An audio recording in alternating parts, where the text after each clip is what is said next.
नमस्कार, आपका मेरे चैनल हिंदी स्टोरी जंक्शन में स्वागत है। आज की हमारी कहानी का नाम है माँ का त्याग। तो चलिए शुरू करते हैं आज की इस कहानी को। अजी सुनते हो, तुम्हारी अम्मा आज फिर से बाबूजी के नाम की रट लगाए हुए है। पूछ रही है बाबूजी क्यों नहीं आए अब तक, उनकी दवाई का समय हो गया है। मुकेश की पत्नी सपना चिल्लाते हुए बोली, सपना तुम क्यों परेशान हो रही हो? तुम्हें तो पता है माँ को भूलने की बीमारी है, फिर क्यों सारा दिन चीखती चिल्लाती रहती हो? मुकेश ने कहा तो सपना बोली, फिर मेरे सर क्यों मर दिया इस मुसीबत को? मैं अपने बच्चों को देखूं या तुम्हारी अम्मा को? मैं तो परेशान आ गई हूँ। दरअसल 6 महीने पहले तक मुकेश के अम्मा बाबूजी अपने गांव में रहते थे। मुकेश की पत्नी सपना को ना तो अम्मा बाबूजी के साथ रहना पसंद था और ना ही गांव की मेहनत भरी जिंदगी। सो दोनों बेटा बहू अपने बच्चे के साथ उनसे अलग शहर में रहने आ गए थे। हालांकि मुकेश अपने माँ बाबूजी को छोड़ना नहीं चाहता था, लेकिन सपना के आगे उसकी एक न चलती थी। गांव में ही रहकर बाबूजी खेती किया करते थे और अम्मा भी बाबूजी के साथ उनके काम में हाथ बटाया करती थी। इतना बुढ़ापा आने पर भी दोनों अपना काम खुद ही किया करते थे और अपनी जिंदगी से संतुष्ट थे। एक दिन बाबूजी रोजाना की तरह खेत में काम करने गए हुए थे, वही अचानक कहीं से सांप ने आकर काट लिया और उनकी जीवन लीला वही समाप्त हो गई। बेटा बहू 4 दिन रहकर चले गए। पति के यूं अचानक चले जाने का सदमा अम्मा बर्दाश्त नहीं कर पाई। अम्मा बिल्कुल अकेली रह गई और अकेलेपन से धीरे धीरे उनकी दिमागी हालत बिगड़ने लगी। पड़ोस के ही कुछ लोगों ने अम्मा के बेटे मुकेश को फोन करके अम्मा के अकेलेपन के कारण बिगड़ती तबीयत के बारे में जानकारी दी। हालांकि मुकेश की पत्नी सपना अम्मा को अपने पास रखने के पक्ष में बिल्कुल भी नहीं थी और उसने मुकेश को भी साफ साफ मना कर दिया था अम्मा को शहर लेकर आने से। लेकिन जात बिरादरी और रिश्तेदार क्या सोचेंगे, इस बात का हवाला देते हुए मुकेश ने अपनी पत्नी को मना लिया और गांव जाकर अम्मा को शहर ले आया। अम्मा के दिमाग की कमजोरी को समझते हुए एक दिन मुकेश अम्मा को शहर के डॉक्टर के पास ले गया। डॉक्टर ने बताया कि यह दिमागी बीमारी है जो किसी को भी हो सकती है। तुम्हें इनका बहुत ध्यान रखना है। इन्हें अकेले बाहर मत निकलने दिया करो और अकेले पार्क तक भी नहीं जाने देना, और अगर ये कभी भी बाहर जाए तो घर का एक ना एक सदस्य इनके साथ होना ही चाहिए। डॉक्टर की दी गई हिदायतें जब मुकेश ने अपनी पत्नी को समझाई तो वह बोली, कुछ नहीं हुआ, वो सब सुनती है, सब समझती है, बस परेशान करने के लिए नए नए बहाने ढूंढती है। माँ अपनी बेटे बहू के पास आ तो गई थी, पर बहू के कसेले स्वभाव के कारण वहाँ भी चैन से रहना संभव नहीं था। सबके बीच में रहकर भी अम्मा अकेली थी। बेटा सुबह सुबह अपनी दुकान पर चला जाता था और बहू सपना की आंखों में तो अम्मा सारा दिन खटकती रहती। सपना उसे ज़्यादा भाव नहीं देती थी, बस 2 वक्त की रोटी देकर अपना पल्ला झाड़ लेती थी। बैठी बैठी अम्मा भूल जाती कि उसके पति का देहांत हो गया है। उसे ऐसा लगता जैसे बाबूजी अभी खेत से लौटेंगे और बोलेंगे, अरे भाग्यवान, आज तो बहुत थक गया हूँ, एक गिलास लस्सी पिला दे। बाबूजी अम्मा की दुनिया से तो चले गए, लेकिन अम्मा के दिमाग और दिल में बसे हुए थे। मीठी यादों में खोई अम्मा एकदम से ठिठक कर बैठ गई जब उसकी बहू ने उसे हिलाकर कहा, अम्मा, ओ अम्मा, बैठे बैठे मोटी हो जाओगी, थोड़ा काम करती रहोगी तो हाथ पांव चलते रहेंगे। अम्मा अपने आप को संभालते हुए उठ खड़ी हुई तो सपना ने उसके हाथ में झाड़ू थमा दी। अम्मा घर के आंगन में झाड़ू देने लगी। इतने में मुकेश तैयार होकर दुकान पर जा ही रहा था कि अम्मा को झाड़ू देते हुए देखकर बोला, सपना, तुम्हें पता है ना अम्मा की हालत का, अगर उन्हें कुछ हो गया तो कब समझोगी तुम? अरे क्या हुआ है? अम्मा को अच्छी भली तो है, सब काम कर सकती है, बिना मतलब बीमारी का नाटक किए बैठी है। थोड़ा बहुत घर का काम कर लेगी तो घिस नहीं जाएगी तुम्हारी अम्मा। तुम दुकान जाओ, यहाँ मैं संभाल लूंगी, सपना रौब भरी आवाज में बोली। मुकेश के दिल में अम्मा के लिए हमदर्दी साफ दिखाई दे रही थी। वह दिल का बुरा नहीं था, लेकिन पत्नी के आगे उसकी बोलती बंद हो जाती थी। उस दिन के बाद अम्मा से रोज की साफ सफाई और दूसरे छोटे मोटे काम कर दिया करती थी। अब तो सपना भी अम्मा से घर का कोई ना कोई काम करवाती रहती थी।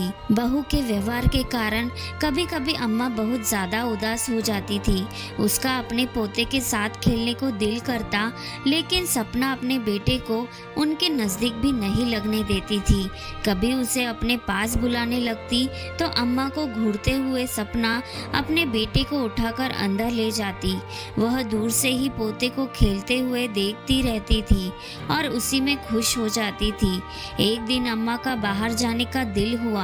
हालांकि अम्मा को मुकेश ने समझा दिया था कि अम्मा तुम बाहर नहीं जाओगी, यदि कहीं जाना भी हो तो आशा से कह देना, वह ले जाएगी। लेकिन अम्मा बेटे द्वारा दी गई हिदायत को भी भूल गई। सपना से यह कहकर कि थोड़ी देर के लिए बाहर चौखट पर बैठी हूँ, अम्मा दरवाजे के बाहर निकल गई। बाहर बैठे बैठे अम्मा भूल गई कि उसका घर कहाँ है और भटकते हुए इधर उधर टहलने लगी। सोचने लगी कि अब वह घर कैसे पहुँचेगी। डर के मारे रोने लगी। सपना ने कोई खोज खबर ही ना ली अम्मा की। शाम को जब मुकेश घर आ रहा था तो देखा कुछ लोग एक औरत से पूछ रहे हैं, माँ जी आप कहाँ रहती हो, कुछ तो बताओ। पास जाकर देखा तो वह उसकी अम्मा ही थी। मुकेश अम्मा को लेकर घर आ गया और डांटने लगा। जब मना किया था बाहर जाने से तो क्यों गई? सपना तुम तो देख सकती थी कि अम्मा की दिमागी हालत ठीक नहीं है, क्यों जाने दिया फिर अम्मा को बाहर? उधर सपना चिल्लाती हुई अपने कमरे से बाहर आई और बोली, खुद तो आप सारा दिन बाहर चले जाते हो और अपनी भुलक्कड़ माँ की जिम्मेदारी मुझ पर छोड़ जाते हो। सुनती कहाँ है वो मेरी? चिल्लाना है तो अपनी मम्मा पर चिल्लाओ, मुझ पर नहीं। बेटे बहू के बीच होने वाली लड़ाई का कारण खुद को जान अम्मा सहम कर रह गई। अपने बेटे बहू के घर आकर अम्मा की हालत और ज़्यादा खराब होती जा रही थी। अब तो अम्मा की भूलने की आदत के कारण सपना उन्हें कभी कभी खाना भी नहीं देती थी, क्योंकि अम्मा को याद ही नहीं रहता था कि उसने खाना खाया या नहीं। लगे हाथ इसी बात का फ़ायदा उठाकर उसने एक और चाल भी चल दी। सपना ने धोखे से अम्मा का अंगूठा लगवा कर गाँव वाला मकान भी अपने नाम करवा दिया और ये बात मुकेश को भी पता नहीं लगने दी।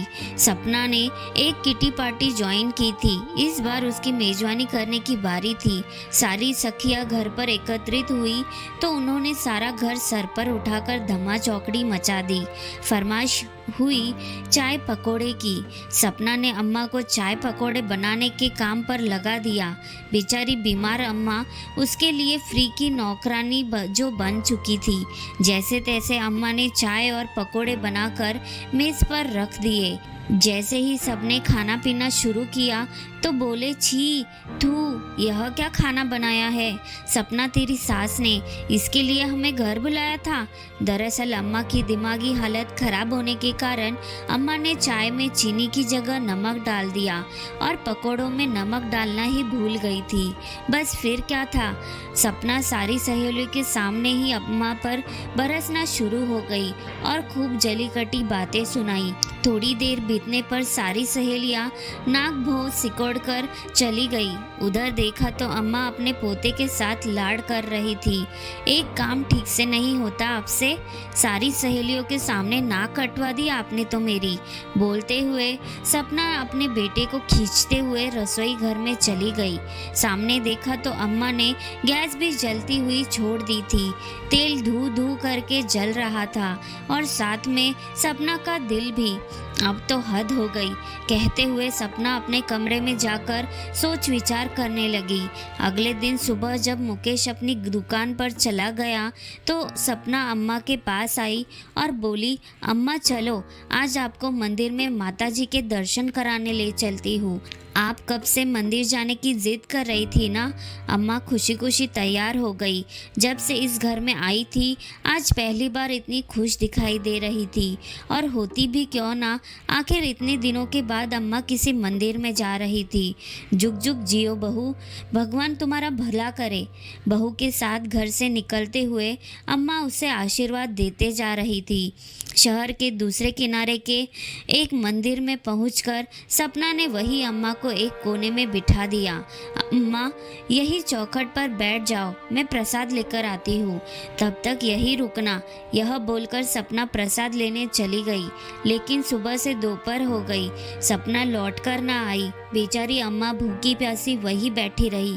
किसी ने प्रसाद दे दिया तो खा लिया। दोपहर को पुजारी ने देखा कि एक बूढ़ी औरत मंदिर की सीढ़ियों पर कब से बैठी है, तो उनसे पूछा, आप कौन हैं, कहाँ से आई है? और बेचारी अम्मा अपना नाम भी बताने में सक्षम नहीं थी।